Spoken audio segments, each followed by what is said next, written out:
Welcome to this week's Fireside Chat with Jesse. I am joined today by Nicole Toracco, founder and CEO of Kalon Capital. Thanks for joining me, Nicole. Thanks for having me. Good afternoon, Jesse. Great to see you. I just want to jump right in here. And for those individuals, Nicole, who having the pleasure of meeting you, do you mind just kind of introducing yourself and your career in equipment finance? Sure. So I started my career on Wall Street, actually. Initially, was investing in debt, both public and private credit, primarily more on the stressed and distressed end of things. I was at Babson Capital as well as Onyx. And then in 2018, after being in that world for, I don't know, 15 or 20 years, joined Xerox, initially as chief strategy officer, and then was asked to run Xerox Financial Services, Xerox's equipment leasing platform. At the time, there were a lot of changes going on in that business. We were looking to potentially sell the business. We were making some go-to-market changes in terms of moving from purely a captive to more kind of third-party facing originations. We were doing a number of internal operations improvements around systems and processes. So it was a really exciting time, a great learning experience, and I really liked, loved the industry. Certainly a number of similarities to the investment and workout world that I had come from, but also a number of differences. Spent about 3 to 4 years as president of that business, and upon exiting there, when most of the US operations were now sold over to Peak and joined with the Marlin business, Yep. I left end of 2023, and spent some amount of time really thinking at that point what I wanted to do. Sure. You know, Contemplating whether the world needed another equipment financing platform, and launched Kalon Capital at the outset of 2025, which brings us up to today. I guess I'm just going to jump into the next question is, do you mind just kind of introducing Kalon Capital? Sure. So the thesis behind uh, launching Callan was a few fold. So one was to serve what I would call the mid-ticket and middle market space. And what I mean by that is ticket sizes ranging from sort of 500,000 to 5 million, and companies including, I would say, private equity type firms that are sort of middle to lower market. Um, my sense from my time in the industry is that that space versus sort of the, call it, 5 million and up space on the one hand, and sort of the small ticket flow business on the other hand, is somewhat underserved and ignored. And so that is, sort of our target area. We're pretty industry and collateral agnostic, focused really on true leases, taking residual value positions. Again, somewhat underserved in the market overall. Um, and really trying to differentiate by addressing situations that maybe have a little more complexity. Maybe there are used assets, maybe complex documents, refinancings, things of that nature. So really kind of trying to carve out some of whether it's niches on the equipment and structuring side and or on the the um, the sort of go-to-market side, if you will, in order to serve sort of the underserved. Got it. And then from an originations perspective, direct, indirect, you do participations. So yeah, so we have a direct origination sales force and are looking actually to grow that. And the goal is that, most of our originations will come from our originators and closely held relationships, I'll say. That's sort of part of my vision is that, our underwriters, our salespeople have ongoing relationships with our customers. They are understand the strategic rationale for the equipment they are buying. We have a purpose in enabling um, management teams to put in place equipment that makes sense, and having a go-to-market that and an origination channel that is direct as opposed to indirect or sort of third party is part of that overall vision. Um, our originations, to date, we have originations that are with customers directly as well as with a couple of vendor partners. Got it. Okay. Thank you. And you're located in, We are in Connecticut. so thank you for sharing that. So next topic I wanted to, by the way, my dog is just, wanted to make an appearance himself. So I was trying I to, saw. Yes. sorry. So it's the joys of working from home, right? So next question I have is kind of, so you guys just started in 2025. So, going from Xerox Financial, which several hundred employees, you had a guy or a gal for that, and then just wanted to talk startup life, um, and kind Yes. of with kind of the, I guess, pros and cons, right? Um, Sure. what The pros are certainly that you have a clean slate. Um, in kind of from beginning to end, right? It's yours to build how you envision. You're not encumbered by or saddled with whether it's processes or systems or sort of a the bunch of technical debt, right? Let's just say that. correct, right? Um, so that is that's great, and that's part of the opportunity.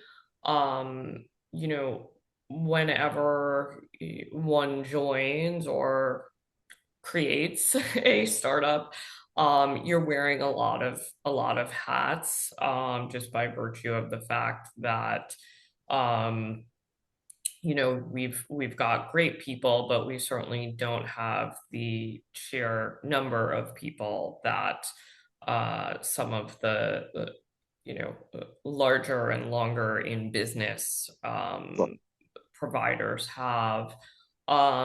It's look, my for me personally, I've been one of those people that um, you know lives what's the saying? I don't work to live, I live to work. So I I've noticed. I've noticed. So I have always been kind of, a 24/7, like, uh, maniacally obsessed with my work. So this fits perfectly because there's just a lot to do.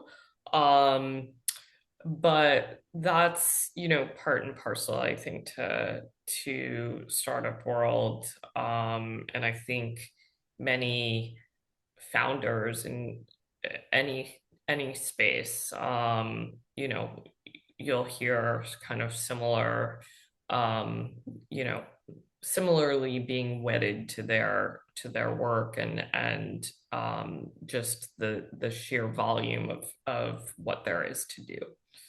But we've got an amazing team, so, and everyone's been, like I said, wearing a number of hats. Well, I mean, if it's, who's going to be doing that? It's like you can't really point the finger. The answer's you. Exactly. But I think I've called you out on your work ethic a couple times where You I'm did. sitting there and I'm 2 or 3 hours behind you. And it's like 9 or 10 my time, and I'm like, why are you green? Like, what is going on here? And then maybe I might give someone a hard time for how hard you work. And they're like, don't say anything, don't say anything. Just let her go, let her go. Yeah. Let her do her thing. Let her do her thing. Okay, all right. I'm not gonna interfere. But so it's been so now you guys are basically year two in, right? We're, So, yeah, I sort mean, of, sort of. we're not even, yeah, I mean, we started at the outset of 2025. Yeah. Our originations in earnest started over the summer. So, we're really, kind of just rounding the corner of year one here, maybe month nine, something like that. So as far as like I guess just I can relate to you because of the whole system selection process and everything else, Ah, right? So kind of like how has that whole thing been, Nicole? Because when you joined Xerox, right, they already had their platforms. I'm not going to call them right, good or bad, yeah, just was what it was. But now you have a chance to kind of like you said, start fresh, you know, build yeah, something from the ground up. So I guess just kind of walk through that process between you and Andrea, working through that. yeah.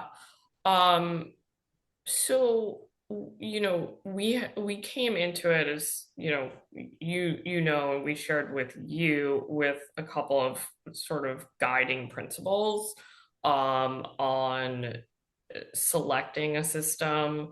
The main ones being wanting sort of as simple as possible, and just to elaborate further, sort of keeping any integrations to a minimum, keeping any, customization to a minimum, certainly not touching the code on any of these systems were just core tenets that, particularly with a blank sheet of paper, we're not there yet, but thus far have managed to sort of abide to in our system selection. Um, you know, I think that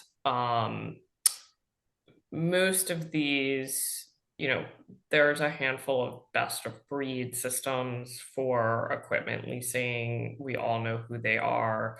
Um, we have the luxury, I'll call it, given the startup nature, to partner with a provider and, have our processes kind of integrate with those systems, as opposed to having to take legacy processes, legacy systems, and jam them into uh um, Square peg round hole. Yep. Yep. into 100%. whatever a system is dictating. So, my goal here, first is finding the right partner and, the right sort of um, provider. And then the next thing is kind of taking, certainly there are business requirements we will have, but on the flip side, to the extent a system dictates we're doing a way to do something, challenging ourselves to take that as our process as opposed to trying to um, configure something or integrate something or whatever.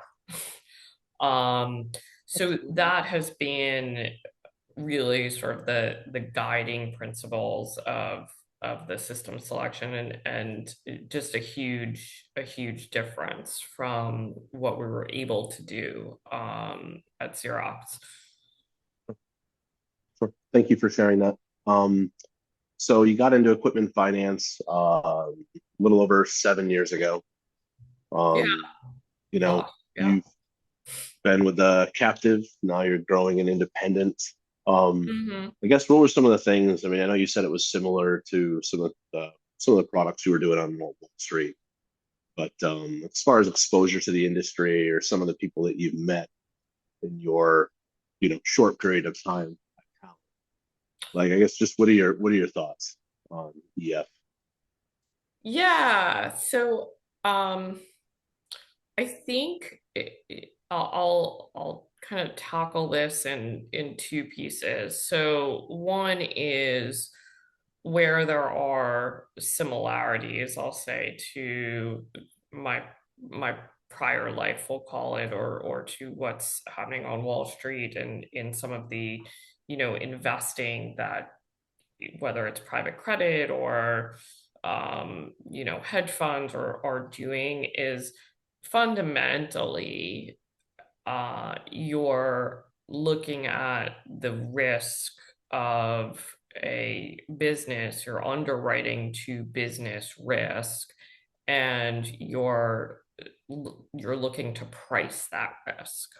Now, for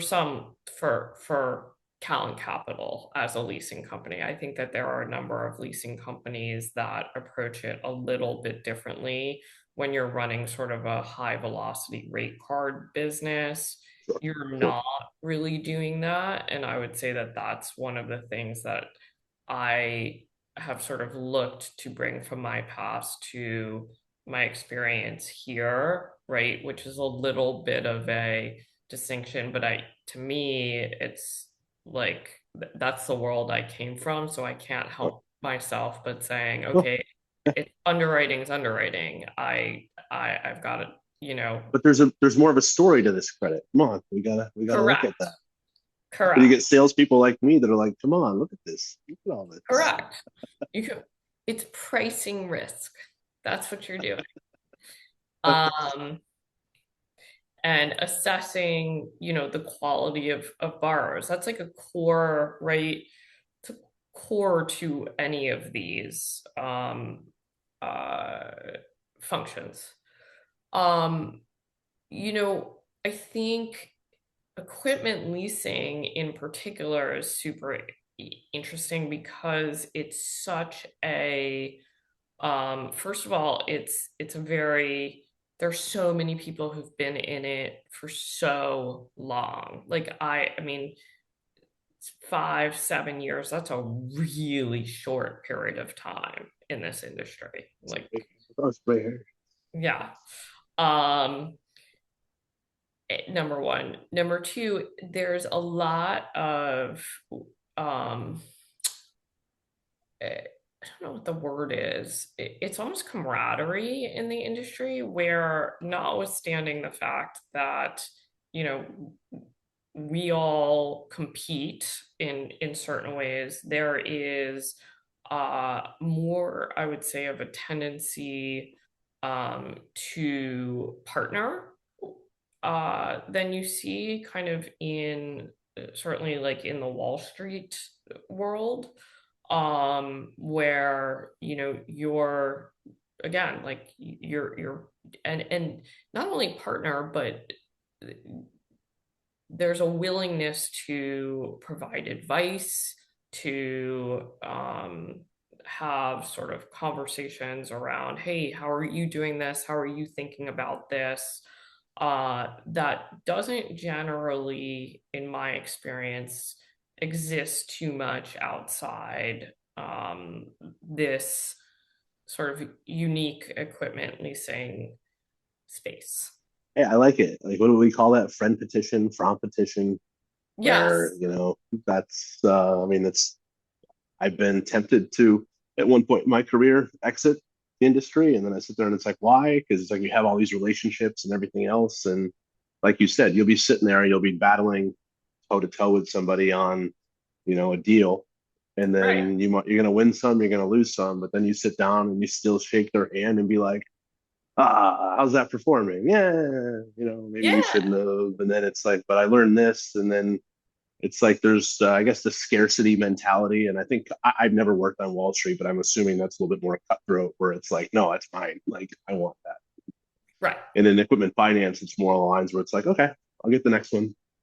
See what you did there. Exactly. And I think there is an extent to which, look, the world of equipment financing, I don't remember what the latest statistics are on the industry side of like 4 trillion, or I don't know, it's something, it's a ridiculously large number. But there is so much kind of space, and I think maybe that's part of it, is that there's um, you know, business to go around, and, an attitude that if we just keep making the pie bigger, we can all win, as opposed to sort of a win-loss mentality. Great analogy. I never, that makes complete sense. So thank you for sharing. I mean, those are all the half the reasons why I've been here for so long and why I love the industry. It's just, I hate to say this is going to go into my next topic, but it's almost like that, the camaraderie, almost like the good old boys network, where it's just, let's face it, equipment finance is basically a bunch of guys in blue suits, but you worked on Wall Street, so there's Same thing. a bunch of guys in black suits. So, Yeah, I mean, whatever. but yeah, and as you start to get out to some of these conferences and everything, I think what you've already seen in your short time, even though it's been 7 years, I think you're going to see that belief reinforced, Nicole. Yep. But you're smarter than I am, so I can definitely get that. I don't know about that. Um, yeah, so the next topic of conversation, as I just said, good old boys network, was I wanted to talk about kind of like women in equipment finance. If you look at like the Monitor 100, or if you look at a lot of companies in this industry, there's still not a lot of women at the leadership helm. I know that's changing at a decent clip. I know at the conferences that when we go to them now, they're definitely way more diverse. In my 20th ELFA convention than it was my first ELFA convention. So it's refreshing to see that. But just kind of want to talk about the women founder and CEO role and kind of what that means to you in today's society. Yeah.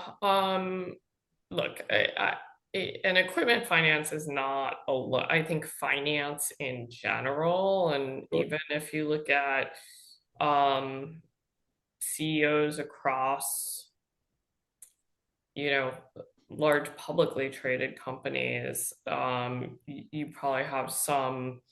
There's probably a decent disparity. But certainly from what I've seen, there's been a lot of improvement in the equipment leasing space, in terms of the presence of women, sort of across across the board, whether it's you know, kind of playing support roles or in leadership positions, which is fantastic. Um, you know, I think I've been fortunate over the years. Early in my career, I worked for a woman who ran a hedge fund. This was in kind of 2007, when there were really not many women running hedge funds. And she was, you know, really influential and served as a sort of a mentor and a model for me to me, and that was really helpful. So obviously I'd love to be that to others. And yeah, I mean, I think as we kind of continue to evolve as an industry, it's something that I'd love to see more women working up and down sort of the ladder in equipment finance, and certainly coming to leadership roles. Perfect. Thanks for sharing. Be careful. You just volunteered almost for like a mentee mentor thing. So, I'm yeah, happy to yeah. stand behind that one. So, completely off related topic. 2006 to like 2008, Wall Street. Yeah. Um, you know, what was that? I mean, you were in the debt buying side at that time. I don't think it really mattered. Like, what was that sentiment during that Oh, financial it was, crisis I there? mean, it mattered. I mean, I was at that time, was, we were buying, gosh, that was, you could buy, you know, big three autos, right? Ford, GM, Chrysler, that you could buy secured term loans at like 30 cents on the dollar in huge, right? That was like what the world was. By the same token, you know, you were almost petrified to you're looking at these prices Like, and you're what's saying, going on? like, gosh, that's got to be a good deal, but it could be at 20, so 20 cents today, it could be at 15 cents tomorrow because, Lehman Brothers just closed their doors. Um, so it was a super, it was certainly, I'll say, an interesting time. There was a good deal of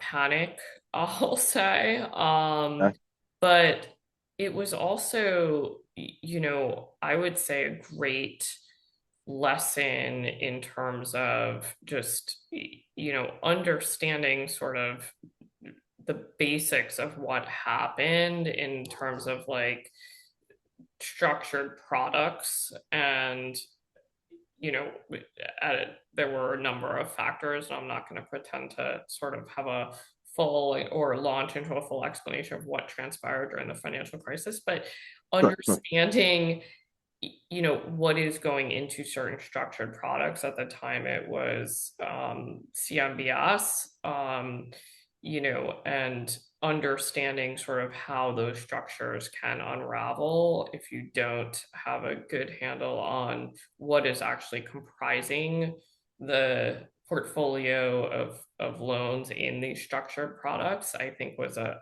valuable lesson.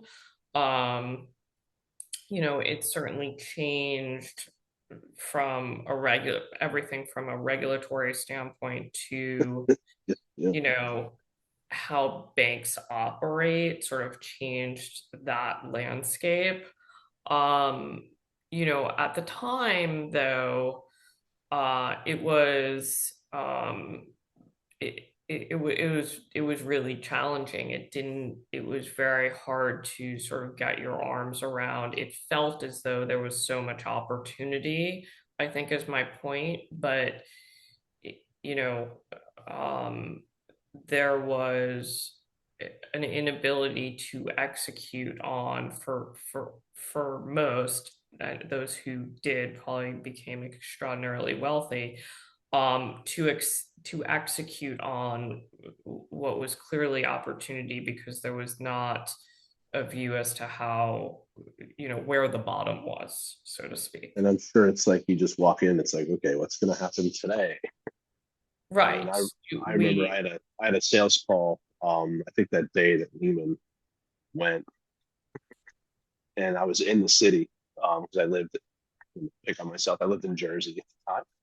I was going to see a client in the city, and like that whole thing was just ghost town.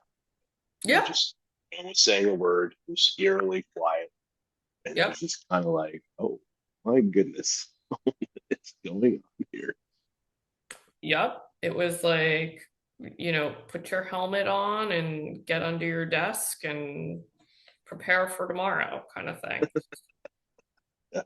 Okay, not trying to bring up bad memories or anything. It was just more of a curiosity because you obviously were on Wall Street prior to that, and Yep, you were still on Wall Street after that. So, yep, yeah, ah, yeah, well, that's okay. Now we're just going to keep you in equipment finance. So you don't have to worry about exactly, that. You don't have to worry about that life anymore. We got you. exactly. Um, so my next question I have for you, Nicole, is I ask everyone who comes on here to give me a fun fact about themselves. So, Well, we can harken back to the part of the conversation about the texts and emails from me at whatever 9, 10 p.m. at well, night. I was going to say, other than the fact that like I'm you like do work not 24/7, like, not that fun. all right, Not a whole lot of fun going on here. Gosh, what can I say? That's a fun fact. You know, huge coffee person, and it has to be Dunkin', no Starbucks. oh, okay. Note to self. Give you Dunkin' Donuts and a Starbucks coffee cup. Fantastic. Yeah, exactly. And I will be able to tell the difference. Okay, okay. So just Dunkin' Donuts, huh? Nothing. All right. Nothing else. How many cups a day? A lot. Okay, fair enough. I mean, uh, so I'm going with like the extra large. Do you know are you familiar with the extra large Dunkin'? Yeah. No, I mean it's just that's the only way you order things. I don't understand why you would order anything else. Doesn't make any sense. Sorry. The Florida toast. Yep. Uh yeah, I'm doing at least 2 to 3 of those, and then a couple of kind of K cups throughout the day. No espresso, just straight coffee. No, no, no Hmm. espresso. Okay. I think you're missing out, but that's just me. Espresso, it's right to the it's like main vein, you just put it right in. No, I'm not doing it for the caffeine. I'm doing it for the taste. And when you were a kid, when you first tasted coffee, you were probably like, that stuff I tastes like garbage. I will I never don't try that ever again.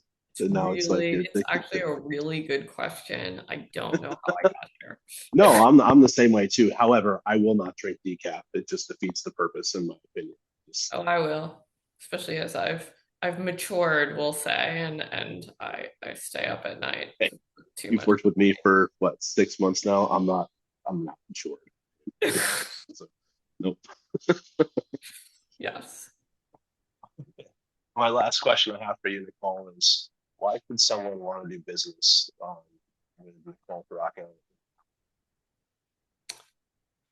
Yeah, so I alluded to some of these things before. I think you know, are the thesis on which the company was founded, right?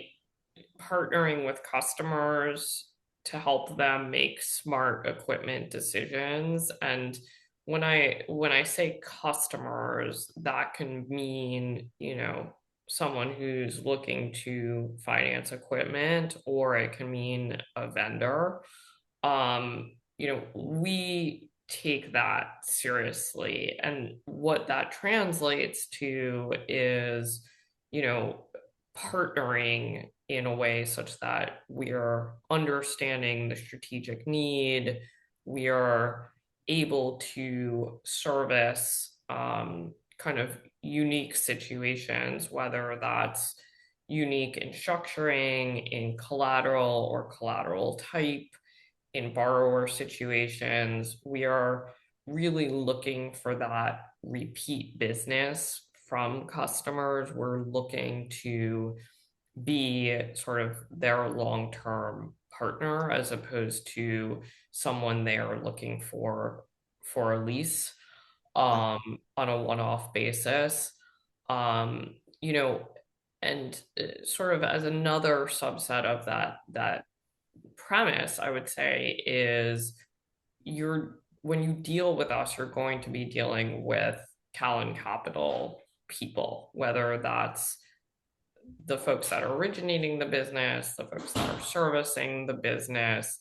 It is all in-house. And that to me is sort of a meaningful way to deliver on what I think many say, which is customer service, speed, and so on. Perfect. Perfect. And it will be a good problem to have someday when all of a sudden you're answering those other questions too. Exactly. Well, Nicole, I really appreciate your time this afternoon. Thanks for joining me. It's great to hear your story. Congrats on Talon Capital. Excited to see where the organization goes in 2026 and beyond. Thank you. Thank you for the time. All right, we'll be talking soon. Thank you. See ya.